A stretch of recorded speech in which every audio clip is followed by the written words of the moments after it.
Praise Lord. ദൈവനാമത്തിൻ്റെ മഹത്വം ഉണ്ടാകട്ടെ. എന്നെ കേൾക്കുന്ന എല്ലാ പ്രിയപ്പെട്ടവർക്കും വേവന കർത്താവായ യേശുക്രിസ്തുവിന്റെ നാമത്തിൽ ഞാൻ എൻ്റെ സ്നേഹവന്ദനങ്ങൾ അറിയിക്കുന്നു. കുറിവാക്യമായിട്ട് ഉൽപ്പത്തി പുസ്തകം 2-ാം അധ്യായം 2-ാം വാക്യം. താൻ ചെയ്ത പ്രവൃത്തിയൊക്കെയും ദൈവം തീർത്ത ശേഷം താൻ ചെയ്ത സകല പ്രവൃത്തിയിൽ നിന്നും 7-ാം ദിവസം നിവൃത്തനായി. സ്ട്രെസ്സിൽ നാം പെട്ടുപോകുമ്പോൾ, എക്സ്ട്രീം സിറ്റുവേഷൻ വരുമ്പോൾ നമ്മെ അത് ഡാമേജ് ചെയ്യും. അപ്പോൾ എന്ത് ചെയ്യും? ഞാൻ പറയട്ടെ, യേശു കർത്താവിന് നമ്മുടെ ഇമോഷണലാണെങ്കിലും സ്പിരിച്വലാണെങ്കിലും വൂൺസ് നമുക്കുണ്ടായിട്ടുള്ളതിനെ ഹീൽ ചെയ്യുവാനായിട്ടുള്ള ശക്തിയുണ്ട്. നമ്മുടെ വിശ്വാസത്തെ ശക്തിപ്പെടുത്താൻ നമ്മുടെ ദൈവത്തിന് കഴിയും. നമുക്ക് പ്രത്യാശ കഴിയാൻ ദൈവത്തിന് കഴിയും. അതാണ് ഞാൻ പറയുന്നത്, കൊടുങ്കാറ്റിലും സമാധാനം തരുന്ന ദൈവം. ദൈവത്തിൽ സ്വസ്ഥമായി ആശ്രയിക്കുകയും ഇരിക്കുകയും ചെയ്യുമ്പോൾ ഉണ്ടാകുന്ന വിടുതലുകൾ. ഈ സ്ട്രെസ് ഓവർകം ചെയ്യുവാൻ കുഞ്ഞെ പ്രാക്ടിക്കലായിട്ട് നീ ചില സ്പിരിച്വൽ സ്റ്റെപ്സ് എടുത്തേ പറ്റൂ. നീ ആങ്സൈറ്റിയും fear, overcommitment, lack of time, family issue, financial need, serious illness, നിൻ്റെ സമാധാനത്തെ നഷ്ടപ്പെടുത്തി നിന്നെ ഒപ്രസ് ചെയ്യുന്ന എന്ത് സംഗതിയാണെങ്കിലും ഉച്ചത്തിൽ നിൻ്റെ വിശ്വാസത്തെ പ്രഖ്യാപിച്ചുകൊണ്ട് നീ ദൈവത്തോട് പ്രാർത്ഥിക്കുക. നിന്നെ കരുതുന്ന, നിന്നെ സ്നേഹിക്കുന്ന, നിന്നെ ശ്രദ്ധിച്ചുകൊണ്ടിരിക്കുന്ന ഒരു യേശു നമുക്കുണ്ട്. അവൻ നിനക്കൊരു കാര്യം മനസ്സിലാക്കി തരും. എന്താണെന്നറിയാമോ? The secret of resting. Rest എന്ന് പറഞ്ഞാൽ അതൊരു പ്രിൻസിപ്പിളാണ്. That is built in to creation and it is a great deterrent to stress. ആകാശവും ഭൂമിയും ഒക്കെ 6 ദിവസം കൊണ്ട് ദൈവം സൃഷ്ടിച്ചു. അങ്ങനെ ഈ ലോകത്തെ ഉണ്ടാക്കിയതിന് ശേഷം ബൈബിൾ പറയുക, 7-ാമത്തെ ദിവസം ദൈവം റെസ്റ്റ് ചെയ്യുന്നെന്ന്. അവൻ്റെ ജോലിയൊക്കെ നിർത്തി വെച്ചേച്ച് അവൻ റെസ്റ്റ് ചെയ്തു. 2:3 പറയുന്ന, ഉൽപ്പത്തി 2:3 പറയുന്നത്, താൻ സൃഷ്ടിച്ചുണ്ടാക്കിയ സകല പ്രവൃത്തിയിൽ നിന്നും അന്ന് നിവൃത്തനായതുകൊണ്ട് ദൈവം 7-ാം ദിവസത്തെ അനുഗ്രഹിച്ച് ശുദ്ധീകരിച്ചു എന്ന്.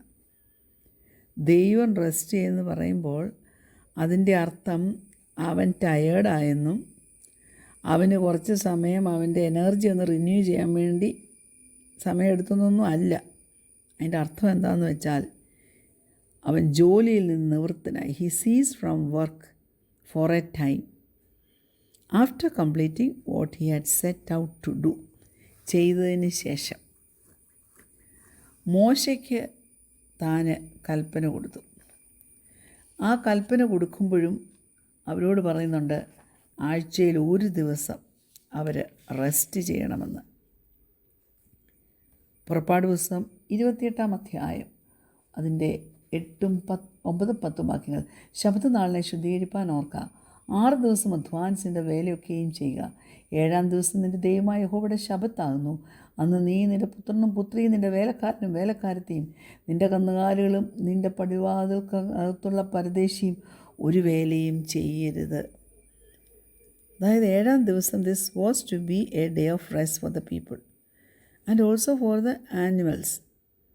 മനസ്സിലാക്കണമേ, ദൈവം സൃഷ്ടിച്ച സകലതിനകത്തും DNA ഉണ്ട്. The need for rest. Praise the lord. ദൈവം തൻ്റെ മക്കൾക്ക് ഫോളോ ചെയ്യുവാൻ തക്കവണ്ണം പല വിധത്തിലുള്ള റെസ്റ്റ് കൊടുത്തിട്ടുണ്ട്. അതായത് 6 വർഷം ഒരുമിച്ച് കൃഷി ചെയ്തതിന് ശേഷം അതിൻ്റെ വിളവെടുപ്പൊക്കെ നടത്തിയതിന് ശേഷം ഒരു വർഷം ആ സ്ഥലം കൃഷി ചെയ്യാതെ ഇട്ടേക്കണമെന്നാണ് പറയുന്നത്. ലേവ്യ പുസ്തകം 25-ാം അധ്യായത്തിൻ്റെ 4-ാം വാക്യം അതാ പറയുന്നത്, 7-ാം സംവത്സരത്തിലോ ദേശത്തിന് സ്വസ്ഥതയുള്ള ശബ്ബത്തായ യഹോവയുടെ ശബ്ബത്തായിരിക്കണം. നിൻ്റെ നിലം വിതയ്ക്കുകയും മുന്തിരിത്തോട്ടം വള്ളിത്തല മുറിക്കുകയും ചെയ്യരുത്. കണ്ടോ ദൈവമക്കളെ? അപ്പോൾ ജനത്തിനു വേണ്ടി അവരുടെ സ്ട്രെങ്ത് റിന്യൂ ചെയ്യാൻ വേണ്ടി പലതരത്തിലുള്ള റെസ്റ്റ് സ്വർഗത്തിലെ ദൈവം കൽപ്പിച്ചാക്കിയിട്ടുണ്ട്. അവൻ്റെ ക്രിയേഷൻ്റെ സമയത്ത് തന്നെ. എത്ര നല്ല ദൈവമാവൻ അല്ലേ? Praise Lord. പുറപ്പാട് പുസ്തകം 23-ാം അധ്യായം അതിൻ്റെ 10-11 വാക്യങ്ങൾ നോക്കുമ്പോൾ എക്സോഡസ് 23:10-11 6 സംവത്സരം നിൻ്റെ നിലം വിതച്ച് വിളവെടുത്തുകൊള്ളുക. 7-ാം സംവത്സരത്തിലോ അത് ഒഴിവ് ചെയ്യാതെ വെറുതെ ഇട്ടേക്കാം. നിൻ്റെ ജനത്തിലെ ദരിദ്രന്മാർ അഹോവൃത്തി കഴിക്കട്ടെ. അവർ ശേഷിപ്പിക്കുന്നത് കാട്ടുമൃഗങ്ങൾ തിന്നട്ടെ.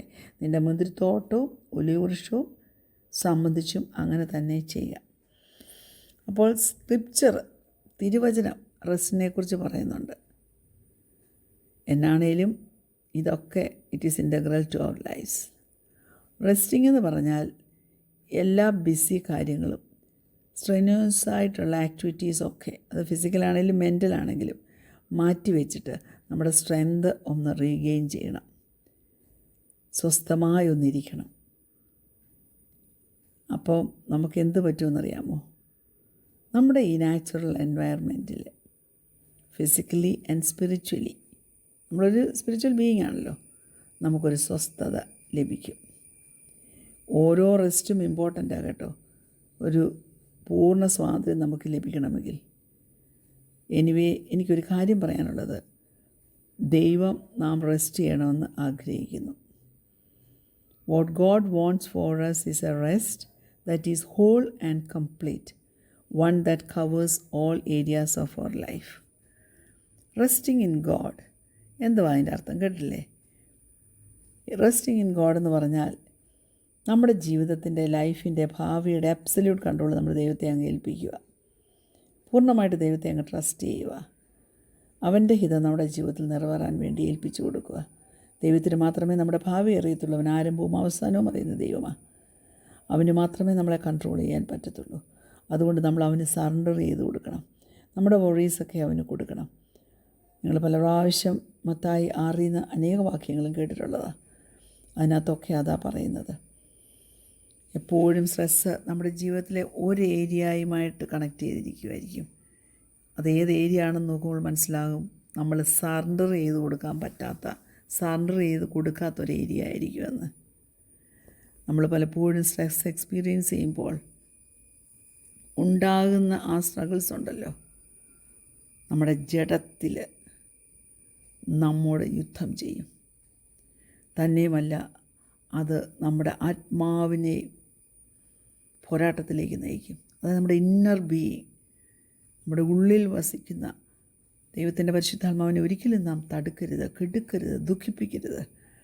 ഏത് പർട്ടിക്കുലർ ഏരിയ ആണെങ്കിലും കുഞ്ഞെ നീ അത് ദൈവത്തിന് കീഴ്പ്പെടുത്തി കൊടുക്കുക. നിനക്കതൊരു ഹെവി ബേർഡനായിട്ട് ഇരിക്കരുത്. നമ്മൾ ദൈവത്തിൽ റെസ്റ്റ് ചെയ്യുമ്പോൾ നമുക്ക് സമാധാനം കിട്ടും, ആനന്ദം കിട്ടും. എല്ലാ സാഹചര്യത്തിലും നമ്മുടെ എല്ലാ നീഡ്സും നമ്മുടെ ദൈവം ടേക്ക് കെയർ ചെയ്യും.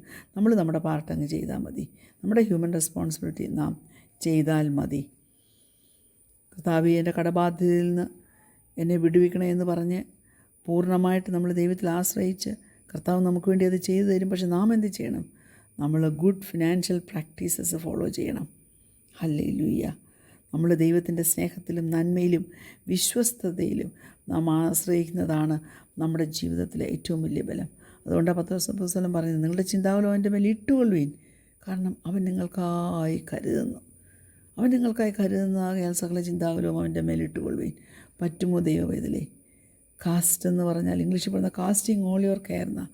അതായത് അങ്ങ് വലിച്ചെറിഞ്ഞ് കൊടുക്കാൻ, ഇട്ടുകളവാൻ പറ്റുമോ? അല്ലാതെ അങ്ങനെ എടുത്തൊന്ന് വെച്ച് കൊടുക്കാനല്ല, ഇട്ടുകള ദൈവവേദലേ. നിൻ്റെ ബിസിനസ്സിൻ്റെ കാര്യത്തിലാണെങ്കിലും, നിൻ്റെ ജോലിയുടെ കാര്യത്തിലാണെങ്കിലും, ആരോഗ്യത്തിൻ്റെ കാര്യത്തിലാണെങ്കിലും, ഫാമിലിയുടെ കാര്യത്തിലാണെങ്കിലും ഒക്കെ കർത്താവ് നിന്നെ കരുതും. എന്നാൽ നമ്മുടെ വറിയെ നാം പിടിച്ചുകൊണ്ടിരുന്നാൽ ശത്രു നമ്മൾ മേലുള്ള പ്രഷറിനെ കൂട്ടും. നമ്മുടെ മനസ്സിനെ അത് ചിന്താകുലത്തിലേക്ക് നയിക്കും.